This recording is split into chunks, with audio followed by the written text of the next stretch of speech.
السلام عليكم ورحمة الله وبركاته.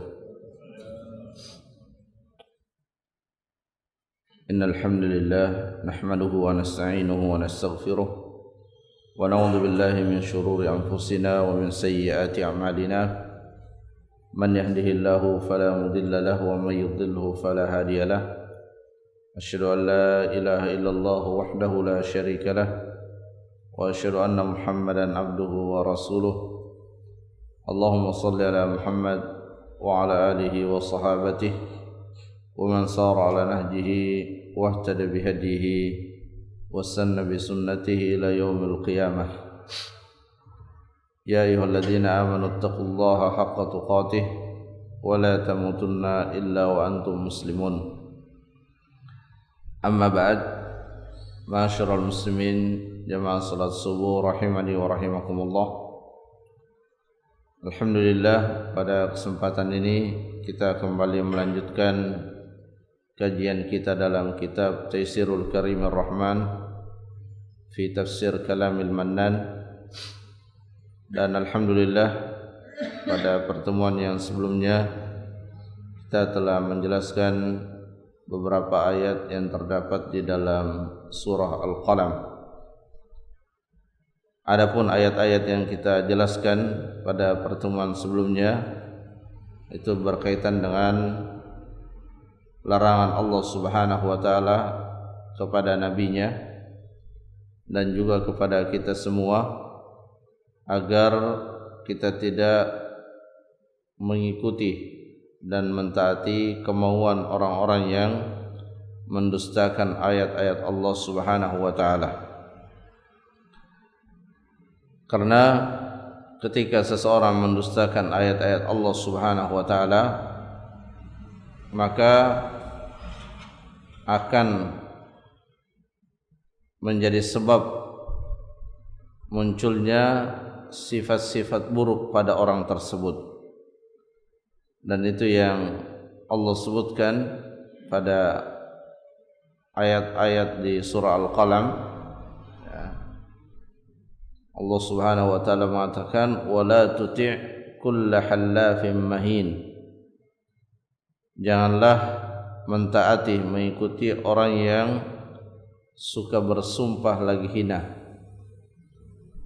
Orang yang suka bersumpah itu biasanya karena ucapannya tidak dipercaya disebabkan ia suka berdusta.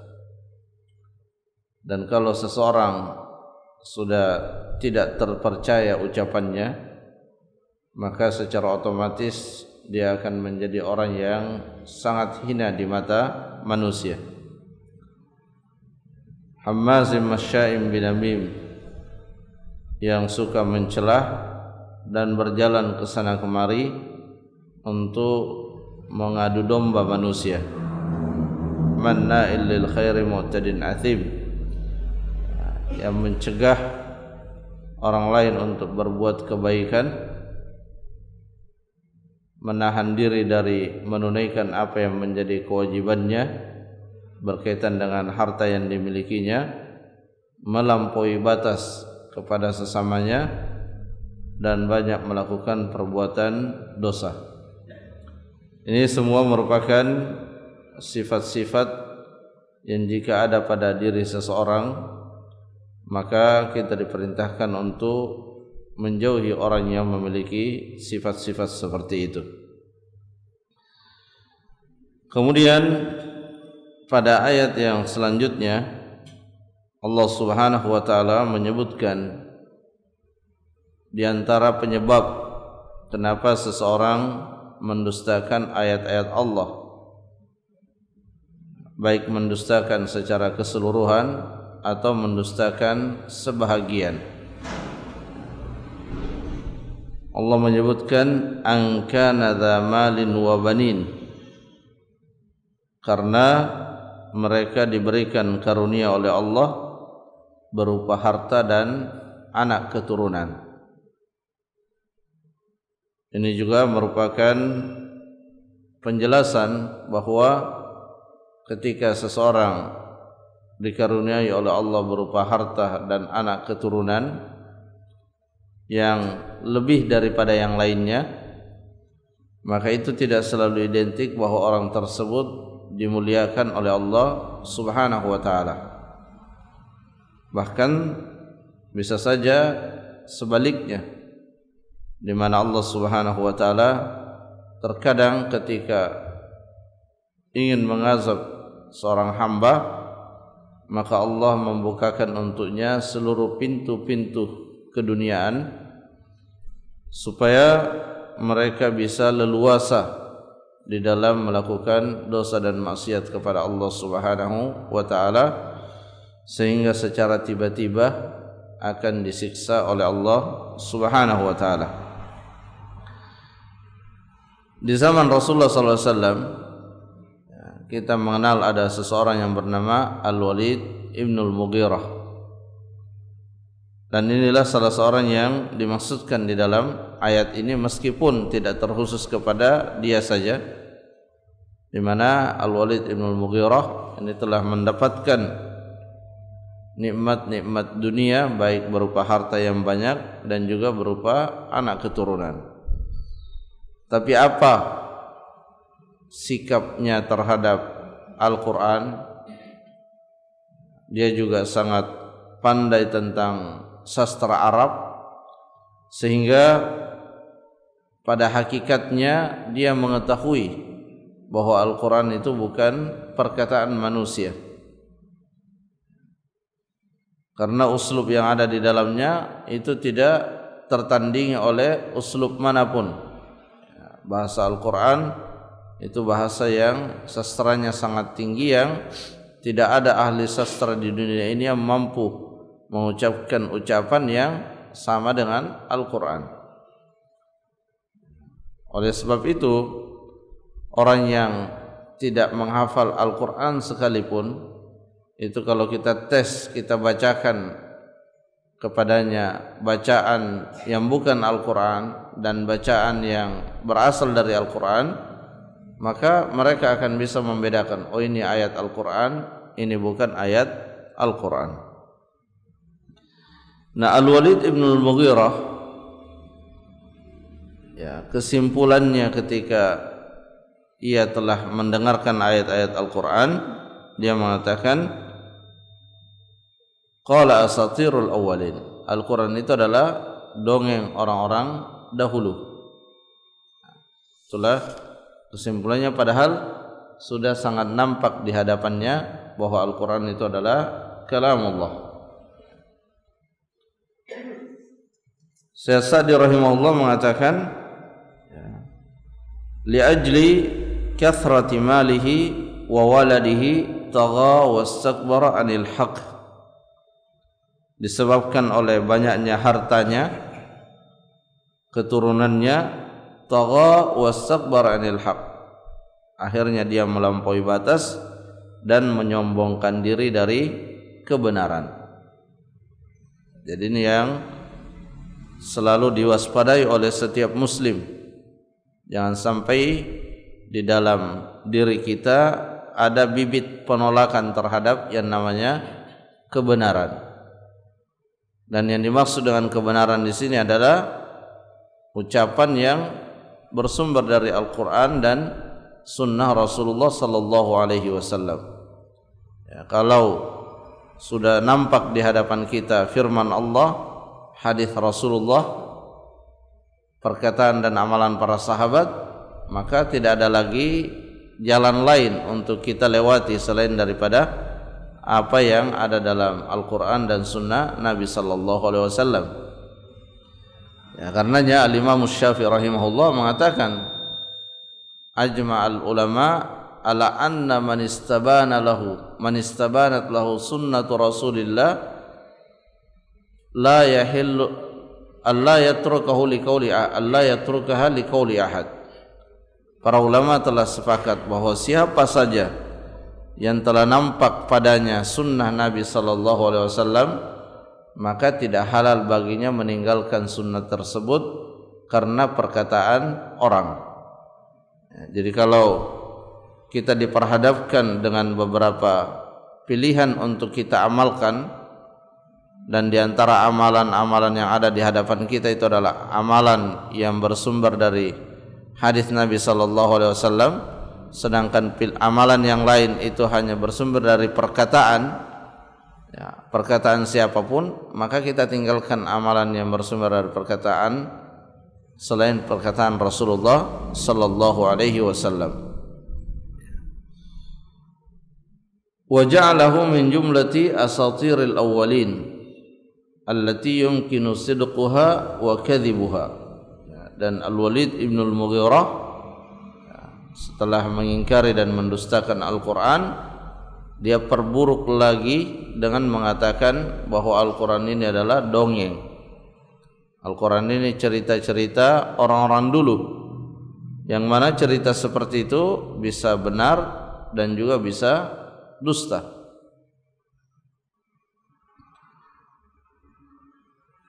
Nah, Syekh Sa'di rahimahullah mengingatkan bahwa meskipun ayat ini tertuju kepada orang-orang Quraisy di zaman Nabi sallallahu alaihi wasallam untuk pertama kalinya, tapi itu tidak berarti bahwa ayat ini tertuju khusus hanya kepada mereka saja. Tapi kata beliau, fa innaha 'ammatun fi kulli man ittasafa bihadzal wasf. Ayat ini, ayat-ayat yang kita sebutkan itu berlaku secara menyeluruh bagi siapa saja yang memiliki sifat-sifat seperti yang disebutkan di ayat-ayat yang sebelumnya.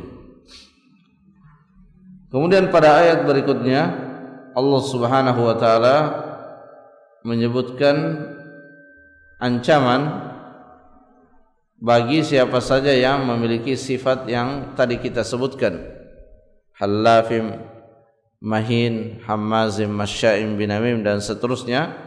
Allah mengancam bagi mereka yang memiliki sifat-sifat tersebut. Di antaranya Allah sebutkan pada ayat berikutnya, sanasimuhu alal khurtum. Kami akan memberikan tanda di wajahnya. Ya, al-khurtum itu asalnya adalah hidung.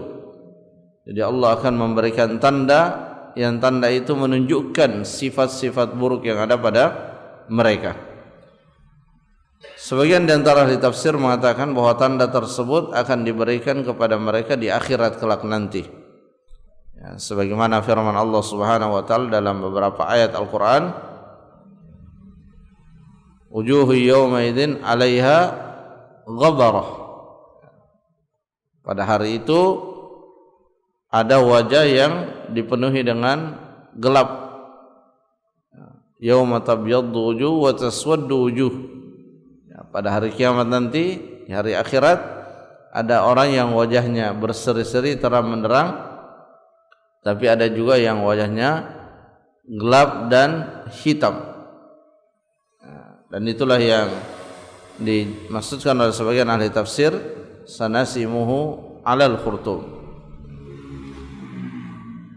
Kemudian Allah Subhanahu wa taala menyebutkan satu perumpamaan terkait dengan keadaan orang-orang Quraisy dahulu. Inna balawnahum kama balawna ashabal jannah.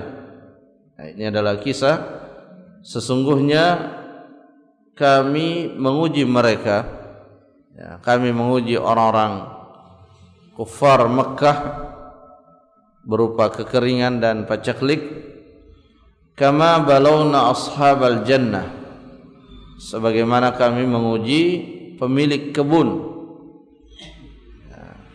Tidak disebutkan secara detail tentang pemilik kebun ini, tapi di dalam tafsir disebutkan, ada yang mengatakan bahwa kebun itu di Yaman, ada beberapa tempat yang disebutkan. Ya, tapi substansinya tidak pada tempatnya dan tidak pada siapa pemilik kebun itu, tapi yang menjadi inti apa yang terjadi pada mereka. Idz aqsamu la yasrimunnaha musbihin. Ya, ketika mereka bersumpah untuk memanen kebunnya musbihin, di pagi hari. Jadi mereka sudah saling merencanakan ya, untuk memanen kebunnya di keesokan harinya.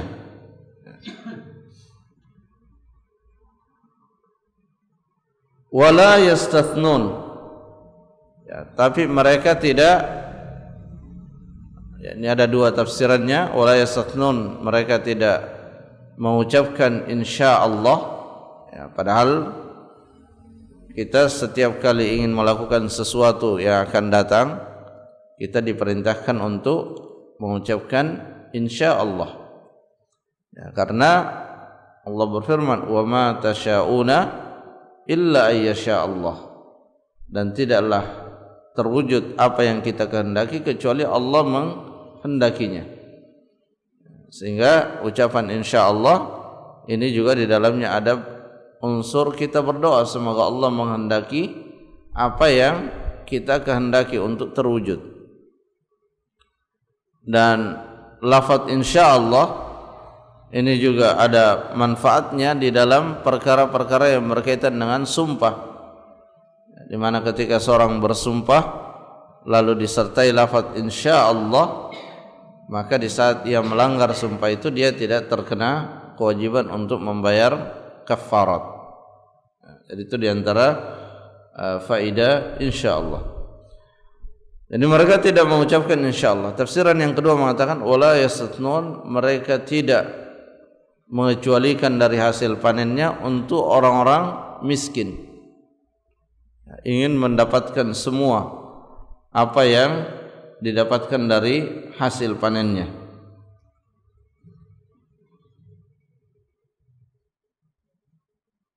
Fatafa 'alaiha ta'ifun min rabbika wa hum naimun, lalu berkelilinglah di kebun mereka ta'ifun min rabbik, sesuatu yang datang dari Allah, yang dalam hal ini adalah api. Api mengelilingi kebun mereka sehingga kebun mereka justru terbakar. Wa hum naimun, dan mereka dalam keadaan tertidur. Jadi seperti inilah keadaan manusia ketika merencanakan sesuatu. Dia banyak tidak mengetahui apa yang terjadi dalam proses untuk mewujudkan apa yang direncanakan, karena manusia hanya bisa melihat sebab-sebab lahiriahnya saja. Dia melakukan ini, melakukan A, B, D, C dan yang lainnya, tapi ada hal-hal yang tersembunyi yang tidak dia ketahui, di mana hanya Allah yang mengetahuinya, dan itulah yang menjadi penentu apakah yang kita inginkan terwujud atau tidak. Nah, di dalam kisah ini mereka sudah berencana dan rencananya sangat matang, besok hari akan memanen kebunnya. Kemudian mereka tertidur dan dia tidak mengetahui apa yang terjadi di kebunnya itu. Fa asbahat kassarim, dan di pagi hari mereka mantapkan lagi rencananya itu. Ketika terbangun di pagi hari, mereka mengatakan, ayo berangkat kalau memang masih ingin untuk memanen hasil, untuk memanen kebunnya. Ya, fatanadaw musbihin, dan mereka saling memanggil di waktu subuh. Ya. Anighdu ala harthikum in kuntum sarimin. Ya. Jadi tadi kebunnya setelah terbakar, fa asbahat kassarim, ya, berubah menjadi hitam seperti gelapnya malam, ya, fa asbahat kassarim. Itulah keadaan kebunnya, tapi mereka belum mengetahui. Fatanadaw musbihin, ya, mereka saling memanggil untuk berangkat di waktu subuh. Anighdu ala harthikum in kuntum sarimin, supaya mereka segera berangkat kalau mereka masih tetap ingin memanen kebunnya. Fantalaqu wa hum yatakhafatun, maka di perjalanan mereka saling berbisik satu sama lain. Apa isi bisikannya? Allah yadkhulanna al-yawma 'alaikum miskin, agar jangan sampai ada orang miskin masuk ke kebun kita. Jadi mereka sangat pelit dan kikir, ya, tidak ingin ada orang miskin yang akan mendapat, masuk saja dilarang sama dia. Ya. Ya, mereka lupa bahwa seseorang atau kita ditolong itu salah satunya oleh doanya orang-orang miskin, doanya orang-orang lemah. Rasulullah SAW bersabda dalam hadis yang sahih, innama tunsaruna wa turzaquna bi du'afaikum. Sesungguhnya kalian itu ditolong dan diberikan rezeki disebabkan oleh orang-orang lemah di antara kalian. Maksudnya bidu'aihim, berkat doa-doa mereka. Dan itulah hikmah atau di antara hikmah kenapa kita diperintahkan berzakat, kenapa kita diperintahkan berinfak. Ya, karena dengan zakat tersebut orang-orang yang menerima zakat itu diperintahkan untuk mendoakan orang-orang yang menunaikan zakat. Ya. Karena secara umum orang-orang yang lemah itu doanya mustajab. Ya, kenapa mustajab? Ya karena dia merasa lemah di hadapan Allah Subhanahu wa taala, tidak memiliki apa-apa sehingga merasa lemah di hadapan Allah Subhanahu wa taala. Dan semakin seseorang itu merendah diri di hadapan Allah, merasa lemah, maka doanya akan dikabulkan. Dan kalau kita lihat ya pengikut para nabi di awal-awal, ya, baik Nabi Muhammad ataupun nabi-nabi yang sebelumnya, itu banyak orang-orang lemah. Ya, dan itulah yang kadang menjadi penghalang para pemuka-pemuka di zaman setiap nabi itu tidak ikut bergabung kepada nabi. Ya, kenapa? Karena mereka melihat yang bergabung ini orang-orang lemah, orang-orang yang tidak terpandang dalam pandangan mereka, ya, sehingga mereka tidak ingin bergabung. Ya. Jadi intinya ashabul jannah di sini ya, sangat tidak punya kepedulian kepada orang-orang miskin. Allah yadkhulanna al-yawma 'alaikum miskin wa ghadaw 'ala hardin qadirin, dan mereka berangkat di pagi hari dalam keadaan sangat mampu untuk sampai ke kebunnya dan memanen hasil kebunnya. Artinya tidak mungkin dia tersesat jalannya. Ya, dia sudah hafal betul jalan pergi ke kebunnya. Tapi apa yang terjadi? Falamma ra'uha qalu inna ladallun. Tapi setelah mereka melihat kebunnya tersebut, mereka mengatakan kayaknya kita tersesat. Yang kita lihat ini bukan kebun kita. Kenapa? Karena kebunnya fa asbahat kassarim. Kebunnya sudah berubah, ya. Dan tadinya dipenuhi dengan buah, saat ini sudah berubah menjadi hitam karena terbakar. Bal nahnu mahrumun. Ya, justru kita ini terhalang, tidak bisa memanen ya kebun kita. Qala awsatuhum alam aqul lakum laula tusabbihun. Ya, berkata orang yang terbaik di antara mereka, ya, apa kalian tidak bertasbih? Ya. Maka mereka qalu subhana rabbina inna kunna zalimin.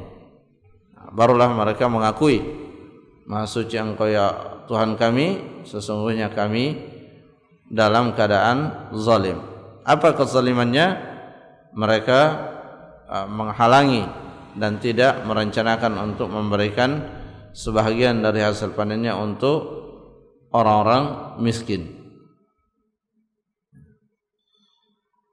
Terkait dengan kisah ini, ya, Syekh Sa'di rahimahullah mengatakan, inna balawna haula'il mukadzibina bil khair wa amhalnahum wa amdadnahum bima syi'na min malin wa walad wa tuli umr wa nahwi dzalik. Sesungguhnya, ya, ini penjelasan Syekh Sa'di, kami menguji mereka orang-orang yang mendustakan kebaikan, orang-orang yang mendustakan ayat-ayat Allah, wa amhalnahum, dan kami memberikan kepada mereka penangguhan, di mana Allah Subhanahu wa taala menangguhkan siksaan orang-orang yang mendustakan. Jadi ketika seseorang melakukan pelanggaran, melakukan dosa, itu Allah tidak segerakan hukumannya. Ya. Orang melakukan dosa apa saja, Allah tidak segerakan hukumannya, karena nanti inti hukumannya itu adalah di akhirat. Ya. Amhalnahum, kami tangguhkan hukumannya, bahkan wa amdannahum bimasyi'ta min malin wa waladin wa tuli umur, bahkan terkadang kami perluas rezekinya, kami perbanyak keturunannya, dan kami panjangkan umurnya. Nah, jadi ada orang yang diperlakukan seperti itu. Di satu sisi berbuat dosa, melakukan keburukan, dan di waktu yang sama diberikan nikmat, ya, panjangkan umurnya, diluaskan rezekinya, anak keturunannya. Apa saja yang mimma yuwafiqu ahwa'ahum, apa saja yang sesuai dengan hawa nafsunya itu dipenuhi oleh Allah Subhanahu wa taala. Tapi kata beliau, kata Syekh Sa'di, la likaramatihim alaina, itu bukan karena mereka orang yang mulia di sisi kami, ya, jadi mereka mendapatkan itu semua bukan sebagai suatu kemuliaan, ya, karena yang sering kita sampaikan bahwa atribut-atribut keduniaan itu bukanlah ukuran kemuliaan.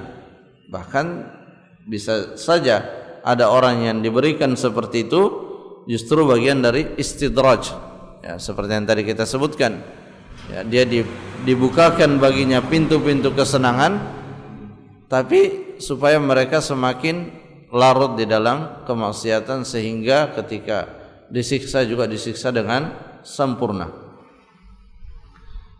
Ya, bal rubbama yakunu istidrajan lahum min haitsu la yash'urun. Ya, keadaan yang seperti itu, situasi yang sangat mengenakkan tapi di waktu yang sama juga mengabaikan perintah-perintah Allah, itu bisa jadi adalah istidraj yang mereka tidak menyadarinya. Faqtiraruhum bidzalika nadhiru iqtirar ashabil jannah.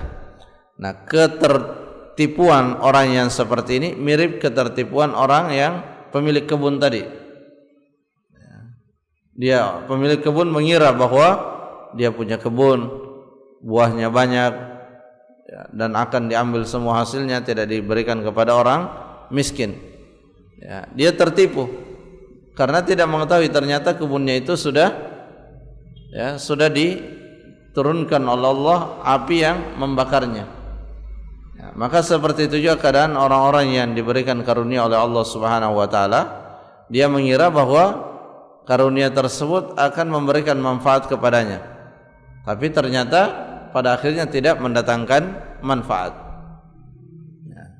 Di dalam Al-Quran juga sering diibaratkan, ya, seperti orang yang berjalan di tengah panas matahari dan sangat mengharapkan ia mendapatkan air, dan dari kejauhan dia melihat sepertinya ada setitik air, tapi ketika mendekat yang dia tidak ada, karena yang dia lihat itu hanyalah fata morgana. Nah, seperti itu keadaan orang-orang yang dalam hidupnya mencampurkan keimanannya dengan kesyirikan, atau orang-orang kafir secara keseluruhan. Dia merasa punya amalan, tapi begitu ingin mendapatkan manfaat dari amalannya, ternyata dia tidak menemukan amalan itu. Ya, kenapa? Karena sudah terhapus amalan itu disebabkan oleh kesyirikan yang dilakukannya.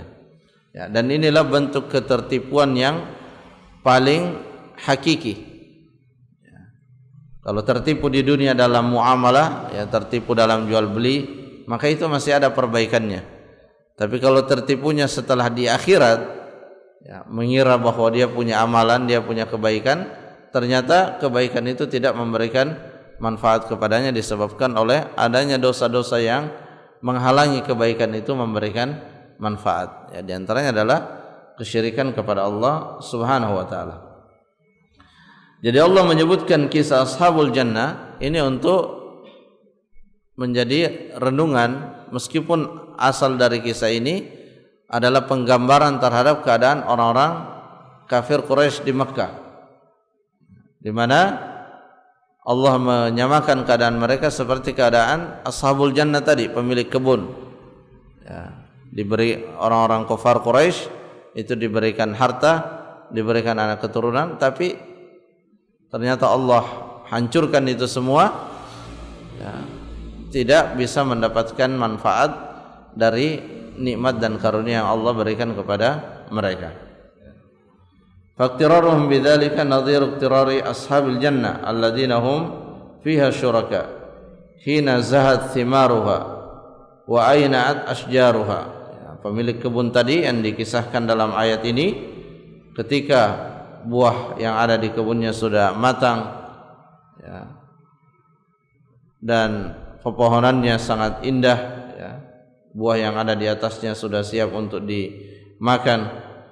Wa anna waqta saramiha wa jazamu annaha fi aidihim, dan sudah tiba waktunya untuk dipanen dan mereka sangat yakin apa yang ada di kebunnya itu akan menjadi milik mereka.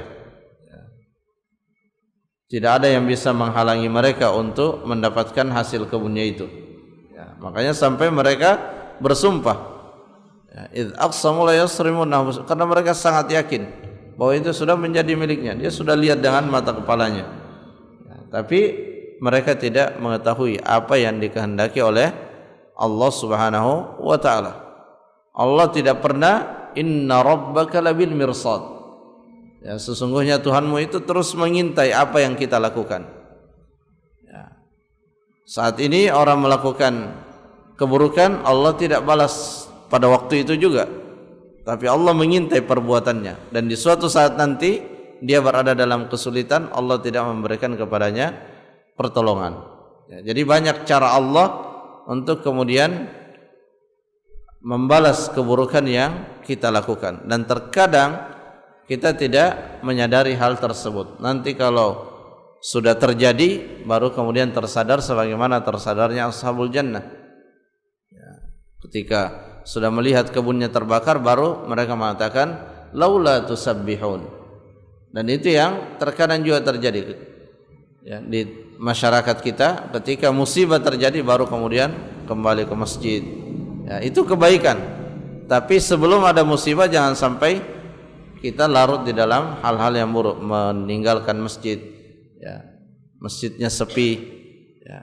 Justru dalam keadaan ya, dalam keadaan tenang, tidak ada musibah, kita ramaikan masjid, karena itulah yang mencegah, atau salah satu faktor yang mencegah terjadinya musibah ya. Allah berfirman ya, dalam surah Al-Anfal ya, kami tidak akan mengazab mereka kalau engkau masih berada di tengah-tengah mereka wahai Muhammad ya, dan kami tidak mengazab mereka kalau mereka senantiasa istighfar ya. Istighfar itu ya, salah satu tempat utamanya adalah di masjid, dan di dalam ibadah salat kita sesungguhnya meminta ampun kepada Allah Subhanahu wa ta'ala. Jamaah rahimakumullah, mungkin itu yang bisa disampaikan, semoga bermanfaat. Wallahu ta'ala a'lam bissawab. Subhanakallahumma rabbana wa bihamdik, asyhadu an la ilaha illa anta, astaghfiruka wa atubu ilaik. Assalamualaikum warahmatullahi wabarakatuh.